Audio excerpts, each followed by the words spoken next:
Washing powder నిర్మా ये बढ़िया था गुरु బీజేపీ కండువా కట్టంగానే అయిపోయి మొత్తం 64 సెట్ల పసరు తాగినట్టు పవిత్రం అయిపోయింది. నోటీసులు పోతాయి. ఇది నోటీసుల పర్వం. ఇదా వ్యాపారవేత్తలను రాజకీయ నాయకులను వేధించి వెంటాడి ఇది ప్రజాస్వామ్యమా, డెమోక్రసీయా? ధర్మం అడిగితే న్యాయం అడిగితే ఇదేనానండి ఈ దేశాన్ని ప్రగతి పథంలో తీసుకుపోయేది? ఇది చాలా దుర్మార్గం బ్రదర్. దయచేసి నేను చాలా బాధతో చెప్తున్నా ఏంటంటే ఏ మూర్ఖుడు కూడా చేయని పనులు చేస్తున్నాడు ఈ ప్రధానమంత్రి. ఎస్,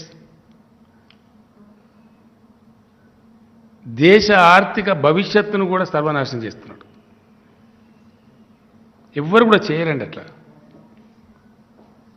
కేవలం బీజేపీయేతర రాష్ట్ర ప్రభుత్వాలను ముప్పుతిప్పలు పెట్టాలని, ఆర్థికంగా రాకుండా చేయాలని, రిట్రాస్పెక్టివ్ ఎఫెక్ట్ గతంలో చేసిన అప్పులను కూడా ఇప్పుడు లెక్కబెట్టి మీకు వచ్చే ఎఫ్ఆర్బిఎం కట్ చేస్తామని ఒక దందా మొదలుపెట్టారు. అంటే రాష్ట్రాల ప్రగతిని కుంటుపరచడానికి, దెబ్బతీయడానికి. ఇంకా ఎంత దుర్మార్గం అంటే వీళ్ళకు దిక్కుమాల ఆఫీస్ ఉంటుంది ఆడ, అందులో చేస్తారు ఈ వంటకం అంతా. అక్కడి నుంచి సర్క్యులేట్ చేస్తారు. ఇక్కడ కూడా నెత్తిమాసుడు ఉంటాడు ఆ వాట్సాప్లో. వాడు హిందూ వానికి రాను వానికి ఏం తెలియదు. చాలా చిన్న పోరగాన్లు అలా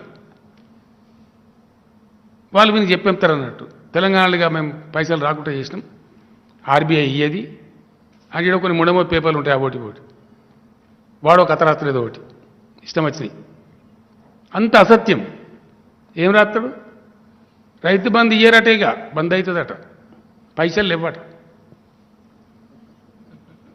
ఉద్యోగస్తులకు జీతాలు ఇవ్వట అని ఈ పేపర్లు రాస్తాయి.